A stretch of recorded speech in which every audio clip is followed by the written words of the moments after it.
बेटी की विदाई। शादी के बाद विदाई का समय था। नेहा अपनी माँ से मिलने के बाद अपने पिता से लिपट कर रो रही थी। वहाँ मौजूद सब लोगों की आंखें नम थी। नेहा ने घूंघट निकाला हुआ था। वह अपनी छोटी बहन के साथ सजाई गई गाड़ी के नज़दीक आ गई थी। दूल्हा अविनाश अपने खास मित्र विकास के साथ बातें कर रहा था। विकास, यार अविनाश, सबसे पहले घर पहुंचते ही होटल अमृत बाग चलकर बढ़िया खाना खाएंगे। यहाँ तेरी ससुराल में खाने का मज़ा नहीं आया। तभी पास में खड़ा अविनाश का छोटा भाई राकेश बोला, हाँ यार, पनीर कुछ ठीक नहीं था और रस मलाई में रस ही नहीं था। और वह ही कर जोर जोर से हंसने लगा। अविनाश भी पीछे नहीं रहा। अरे, हम लोग अमृत बाग चलेंगे, जो खाना है खा लेना, मुझे भी यहाँ खाने में मज़ा नहीं आया। रोटियाँ भी गरम नहीं थी। अपने पति के मुँह से यह शब्द सुनते ही नेहा ने जो घूंघट में गाड़ी में बैठने ही जा रही थी, वापस मुड़ी, गाड़ी की फाटक को जोर से बंद किया, घूंघट हटाकर अपने पापा के पास पहुंची। अपने पापा का हाथ अपने हाथ में लिया। मैं ससुराल नहीं जा रही पिताजी, मुझे ये शादी मंजूर नहीं। यह शब्द उसने इतनी जोर से कहे कि सब लोग हक्के बक्के रह गए। सब नज़दीक आ गए। नेहा के ससुराल वालों पर तो जैसे पहाड़ टूट पड़ा। मामला क्या था, यह किसी की समझ में नहीं आ रहा था। तभी नेहा के ससुर राधे श्याम जी ने आगे बढ़कर नेहा से पूछा, लेकिन बात क्या है बहू? शादी हो गई है, विदाई का समय है, अचानक क्या हुआ कि तुम शादी को नामंजूर कर रही हो? अविनाश की तो मानो दुनिया लूटने जा रही थी। वह भी नेहा के पास आ गया। अविनाश के दोस्त भी, सब लोग जानना चाहते थे कि आखिर ऐन वक्त पर क्या हुआ कि दुल्हन ससुराल जाने से मना कर रही है।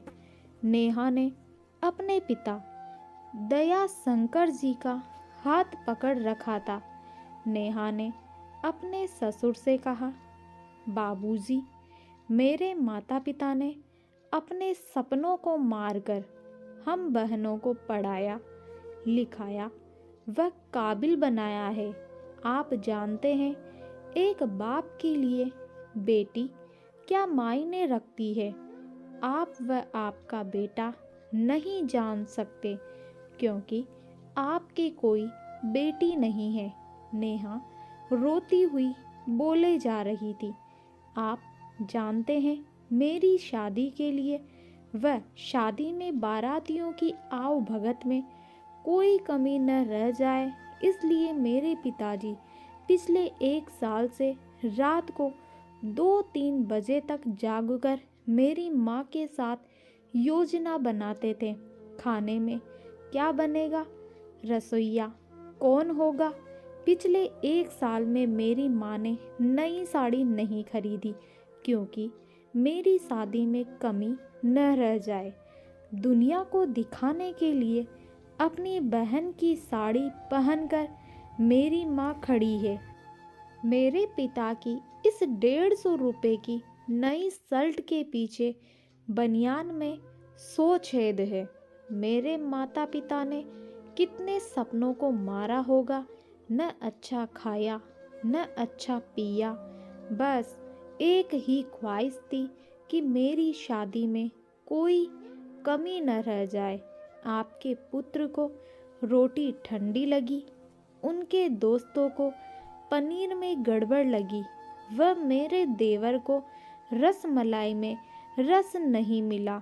इनका खिलखिलाकर हंसना मेरे पिता के अभिमान को ठेस पहुंचाने के समान है।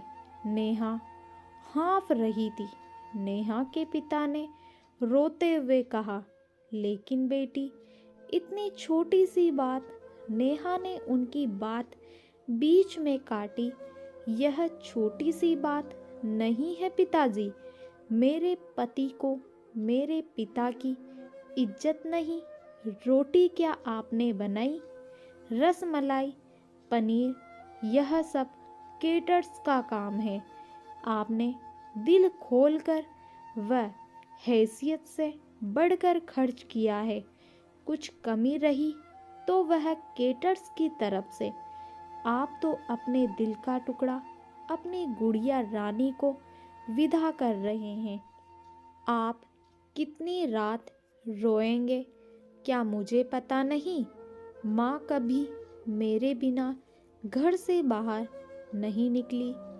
कल से वह बाजार अकेली जाएगी। जा पाएगी? जो लोग पत्नी या बहू लेने आए हैं वह खाने में कमियां निकाल रहे हैं। मुझ में कोई कमी आपने नहीं रखी। यह बात इनकी समझ में नहीं आई। दया शंकर जी ने नेहा के सर पर हाथ फिराया। अरे पगली, बात का बतंगड़ बना रही है। मुझे तुम पर गर्व है कि तू मेरी बेटी है। लेकिन बेटा, इन्हें माफ कर दे। तुझे मेरी कसम। शांत हो जा। तभी अविनाश ने आकर दया शंकर जी के हाथ पकड़ लिए। मुझे माफ कर दीजिए बापूजी, मुझसे गलती हो गई। मैं उसका गला बैठ गया था, रो पड़ा था वह। तभी राधे श्याम जी ने आगे बढ़कर नेहा के सर पर हाथ रखा। मैं तो बहू लेने आया था, लेकिन ईश्वर बहुत कृपालु है। उसने मुझे बेटी दे दी। वह बेटी की अहमियत भी समझा दी। मुझे ईश्वर ने बेटी नहीं दी, शायद इसलिए कि तेरी जैसी बेटी मेरी नसीब में थी। अब बेटी, इन नालायकों को माफ़ कर दे। मैं हाथ जोड़ता हूँ तेरे सामने। मेरी बेटी नेहा मुझे लौटा दे। और दया शंकर जी ने सचमुच हाथ जोड़ दिए थे। वह नेहा के सामने सर झुका दिया। नेहा ने अपने ससुर के हाथ पकड़ लिए। बापूजी, राधे श्याम जी ने कहा। बापूजी नहीं, पिताजी। नेहा भी भावुक होकर राधे श्याम जी से लिपट गई थी। दया शंकर जी ऐसी बेटी पाकर गौरव की अनुभूति कर रहे थे। नेहा अब राजी खुशी अपने ससुराल रवाना हो गई थी। पीछे छोड़ गई थी आंसुओं से भीगी अपने माता पिताजी की आंखें, अपने पिता का वह आंगन जिस पर कल तक वह चहकती थी।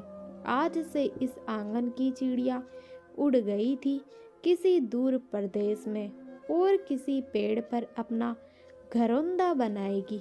यह कहानी लिखते वक्त मैं उस मूर्ख व्यक्ति के बारे में सोच रहा था जिसने बेटी को सर्वप्रथम पराया धन की संज्ञा दी होगी।